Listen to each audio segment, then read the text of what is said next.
Go live. It did. I see the little live sign up in the top corner. Everybody, Doc Beans, or Doc Beans news and review, cannabis news you can use from Doc Bean, veteran journalist and all around fan of cannabis. I've been an advocate my entire life, and something about the catches my eye, and sometimes I don't think people out there actually stay up with weed news, or maybe it's just not a priority, but there are some really interesting things that are happening. And then it's interesting because the pandemic is actually making things happen even more. The story is about it. Our story that came across about a survey that was funded by Curaleaf Holdings. Curaleaf is one of the largest cannabis providers, multiple things seed to shelf. They're a huge corporation and they are funding interesting surveys, such as nearly half of adults, including parents, are swapping alcohol for cannabis since the start. And as I said in my post, in my little comments, not necessarily for me, nothing has actually changed. Cheers. It's still about 50-50 hard alcohol and weed for me. So even if I did swap, it would still be 50-50. That's just how it works out. It's math, you know? So, yeah, this is actually an interesting study. Wakefield, Massachusetts, December 9th, 2020. PR Newswire. New survey conducted by the Harris Poll on behalf of Curaleaf Holdings, Inc., a leading U.S. provider of consumer products in cannabis, finds that 42% of adults aged 21 and over who have ever consumed have started or increased their consumption at the beginning of the pandemic. Well, after all, second thought, that may be me. I'm not sure. I haven't actually kept a log. According by the Independent October of 2020, among nearly 2,000 U.S. adults aged 21 and over, the main reasons many Americans have chosen to start or increase consumption since the pandemic began include to reduce stress and anxiety. Ding! Number one answer, percent women, 64%, and men, 47%. I don't know what that means. 54% women, 64%, and men, 47%. Not exactly sure what the first 54% is about, but it's roughly heavily women, going 65%. They also have increased or started consumption to relax. It's a 50-50 tie between men and women on that one. Although I need to figure out what they mean by these numbers, because they also said 50% women, 50% men, 49%. Either I'm way higher than I thought, or my math skills are horrible, or that's just not very clear. I'm not sure which. Welcome back to the Doc Beans, a daily dose of Doc. I was going to do 100 days of Doc, and this is what, day 5, I believe. I'm not necessarily sure I'm going to be able to pull that off. Slack rules, it's something like Fight Club. The only rule club is there are no rules. Slack Club. I like that. Doc Beans Slack Club.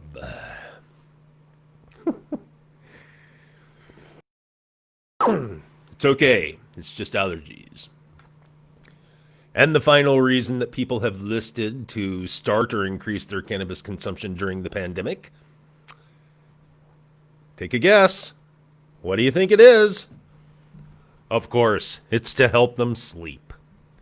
48% women, 52% men.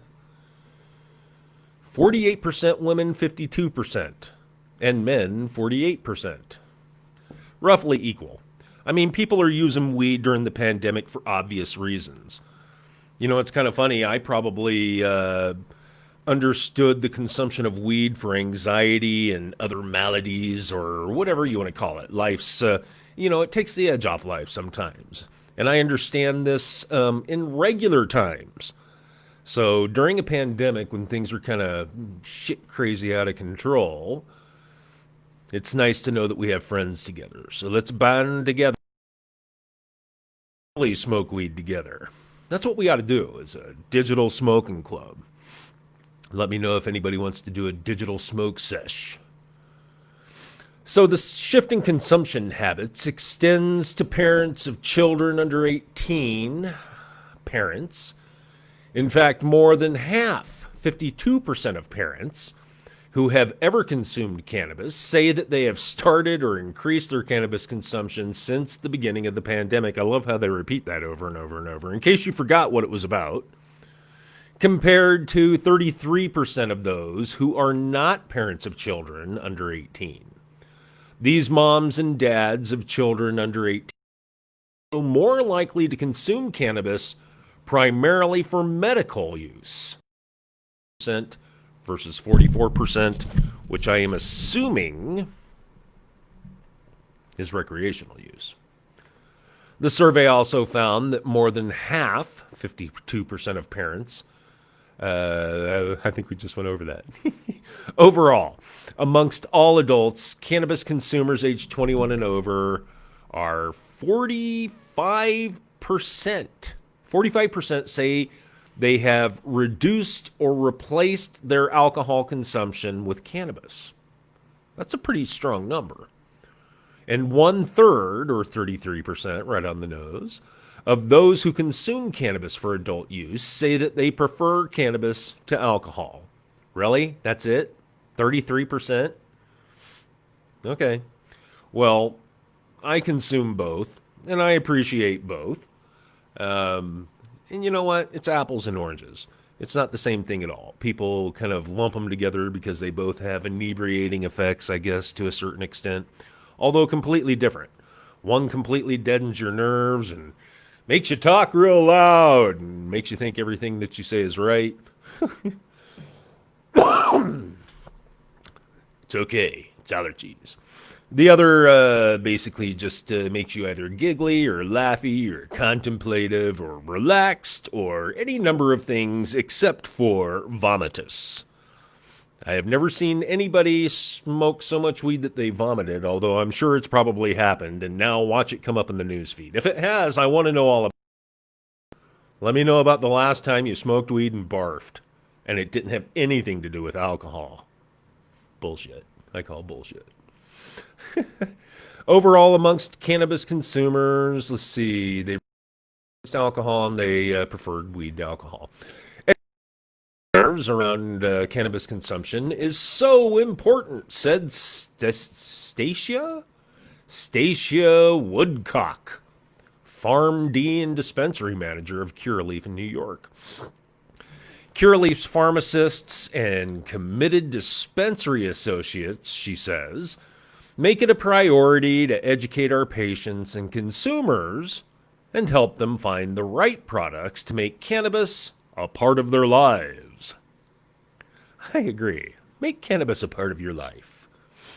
The survey results come as the cannabis industry continues to become destigmatized. I like some of the they use in these stories too. It has been more or less destigmatized. I mean, when you can buy CBD in a grocery store, and most people understand that CBD is a cannabinoid that comes from hemp, the same as THC, not everybody knows that they're completely separate, and that you can grow hemp that is dominant in CBD with very little, virtually none, of THC. Most people don't care. They probably think you get and everything gets extracted and that actually kind of happens too.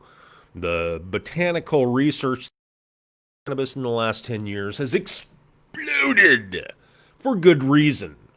It's finally becoming legal at the state level, so scientists can actually get their hands on it without being arrested. However, the feds come in, so Doc will never be happy, and you shouldn't be either, American or fellow citizen of the world, until every single pot prisoner has been released and every person who ever incarcerated them has gotten on their knees and begged for forgiveness. Do you understand how passionately Doc release those prisoners? They have done nothing. There's a nonviolent. So the came as the cannabis industry continued to be destigmatized and evolve into an mainstream role within the city. Governors designate an essential service, which it sure as hell is, throughout the pandemic, for a good reason, I might add, acknowledging the important role cannabis plays serving the health and wellness needs of consumers in November.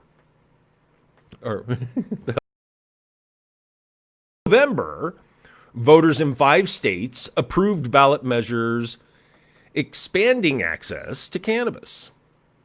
Medicinal cannabis will be available in 36 states now, and adult use in 15, as well as Washington, D.C., and Mexico, and Canada.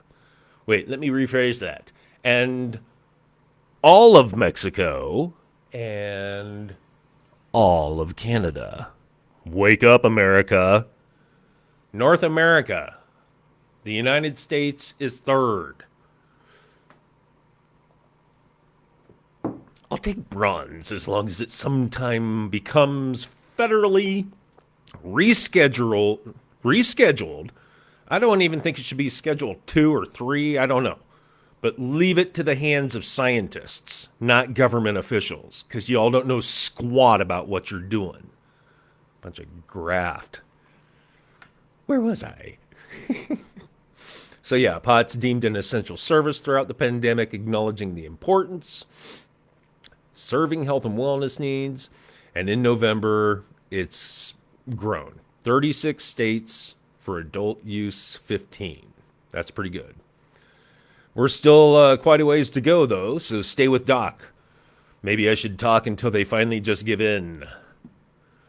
Quote, since the start of the pandemic, we have seen an increase in new consumers at our dispensaries, with more people exploring cannabis, said Joe Bayern, president of Curaleaf. The liberalization of the plant, the increasing diversity among the consumers who enjoy it, as the general public becomes more interested in incorporating cannabis into their health and wellness routines. And indeed, treating increased anxiety, increased insomnia, increased uneasy all the way around, depression. Cannabis is such a miraculous, wonderful way to leveling yourself out, in my opinion. Now, I should go on to say that I'm not an actual medical doctor. I'm only a doc in my own head. Actually, a lot of people just call me Doc because I guess I'm like the professor on Gilligan's Island and I know a little too much about cannabis. I can talk about it at length, ad nauseum. The survey also found similarities in cannabis consumption regardless of educational level or marital status and across different regions of the country. You hear that, cannabis users? We are united. Okay? Doesn't matter what sex you are, doesn't matter where you are, we all have that one thing in common.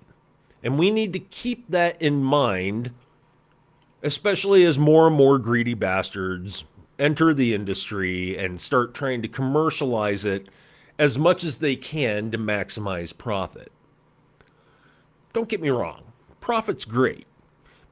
Profit on weed is great. I mean, it's been kind of an underground thing going on for hundreds of years, well, decades, ever since they prohibited it back in the 30s.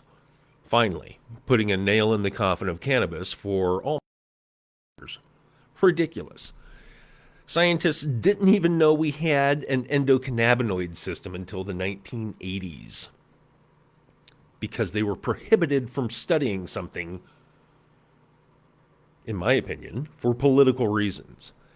Absolutely ridiculous. Hey, if you're interested in knowing a little bit more about Curaleaf Inc., they are a leading U.S. provider of consumer products and cannabis with a mission to improve lives by providing clarity around cannabis and confidence around consumption.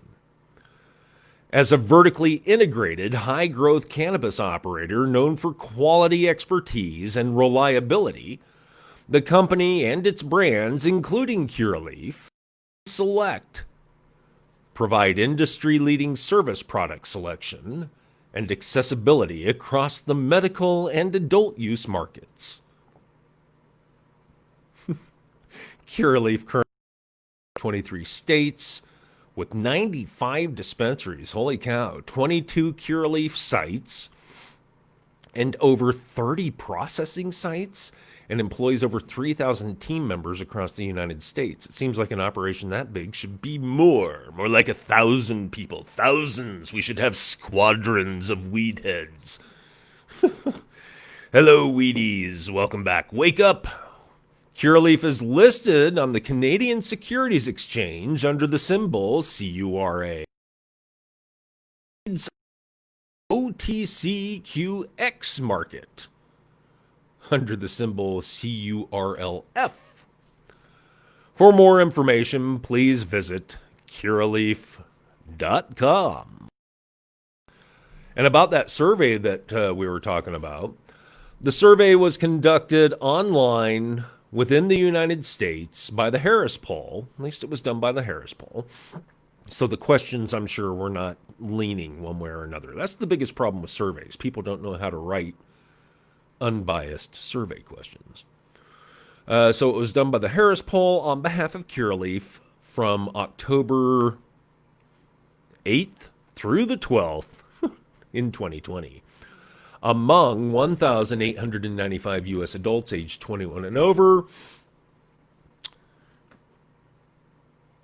whom N equals 772, I don't know what the heck that means, whom have ever consumed cannabis. It's a typo.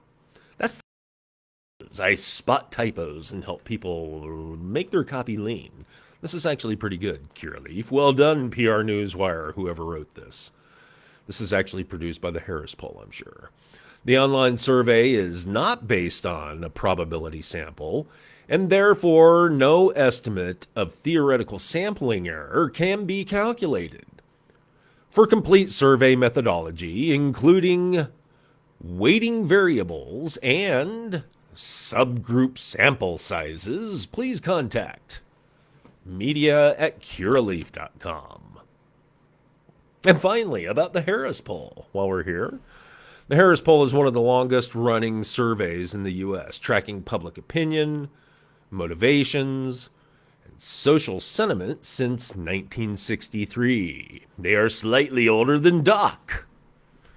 It is now part of the Harris Insights and Analytics, a global consulting and market research firm that strives to reveal the authentic values of modern society to inspire, lead, blah, blah, blah, blah, blah. Harris Poll, well done. It's very well written. I approve. It gets Doc's seal of approval. Hey, another thing. I'm not sure this would actually constitute a whole other daily dose of Doc. You know, I'm across the board. Did you see where Leafly announced their 20 year was runts? That's right. That's correct. I actually have an article over at 420dc.com that talks about pink runts and whether or not it is the best runts strain.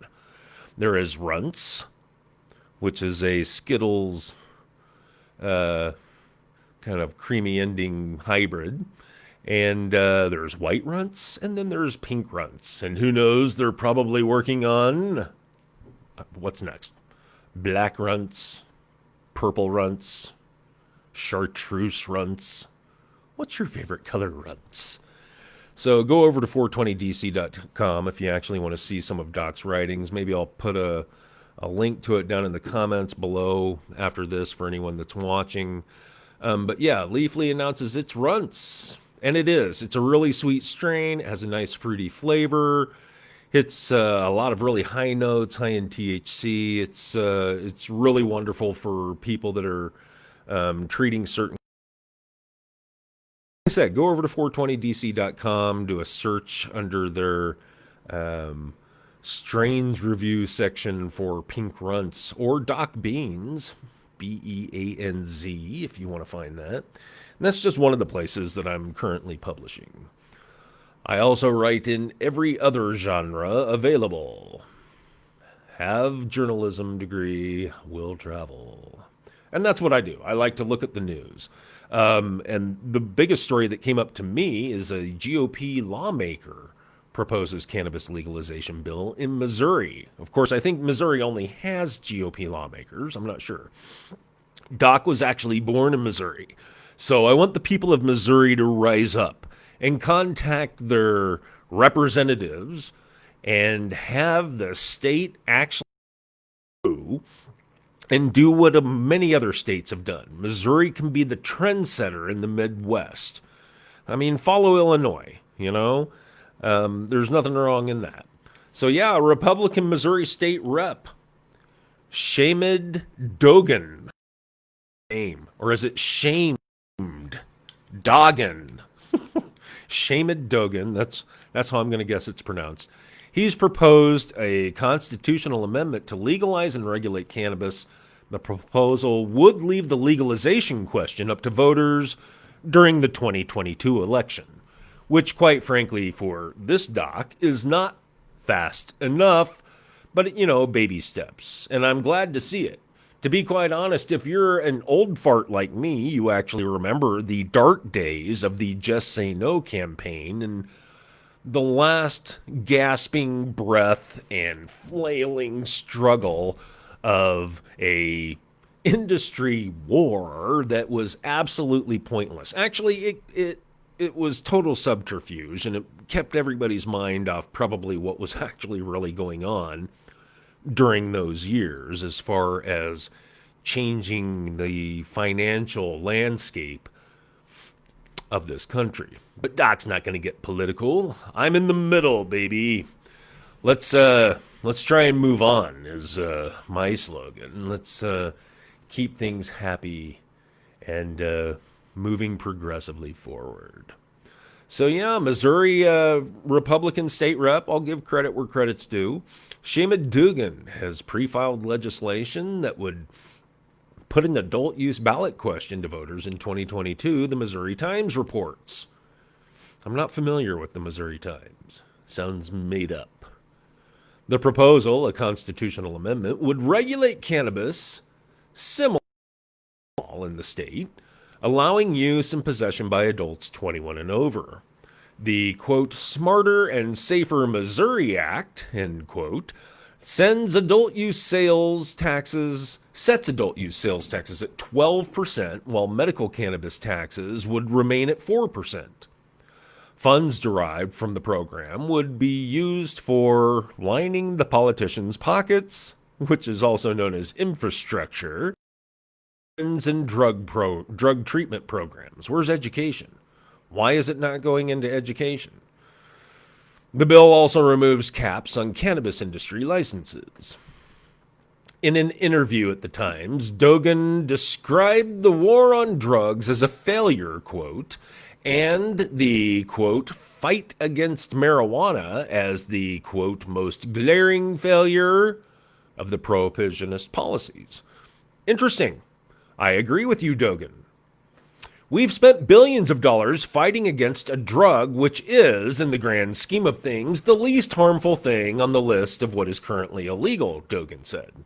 We spend most of the resources and time on it, and it's time that ends. We spend the most resources and time on it, and it's time that ends. It's time that it ends, I believe it's supposed to say. The public has come to that conclusion by our laws. The public has come to that conclusion, but our laws have been pretty slow in catching up with that, Dogan said to the Times, which he is absolutely right about. You know, fiscally speaking, it makes every bit of sense in the world. People are going to smoke it, whether you prohibit it or not. You moral Nazis. Try and cram your morals down people's throats. In 2018, Missouri voters approved the medical cannabis legalization bill with 65% of the vote. A similar adult use legalization bill was proposed last session by Democratic Rep. Peter Meredith, but was never voted on. Dogan is the first GOP member of the state to introduce legalization legislation. Gee, I wonder why anyone refused to work with the Democrat. It's so unprecedented. Legalization activists had sought to put the legalization question to voters during last November's general election. However, the effort stalled amid the state's pandemic-related stay-at-home order in March. Thank you for joining me in the Daily Dose of Doc. There's plenty more news and reviews. You can come back and check me out. I don't know. What's today? I don't know. What's today? I'm not sure. Thank you for joining me. Smoke them if you got them. Y'all take care of each other out there. Keep each other safe. Wear your mask, for God's sakes. Anybody out there that would be listening to me would be a mask denier, but if you know one, gently nudge them and say, hey, we've lost too many people. Doc knows this personally, and I know a lot of people are out there struggling. So if I can help take your mind off things for just a minute, it's like something else. It's just kind of slipping my mind. What is it? Away for a minute.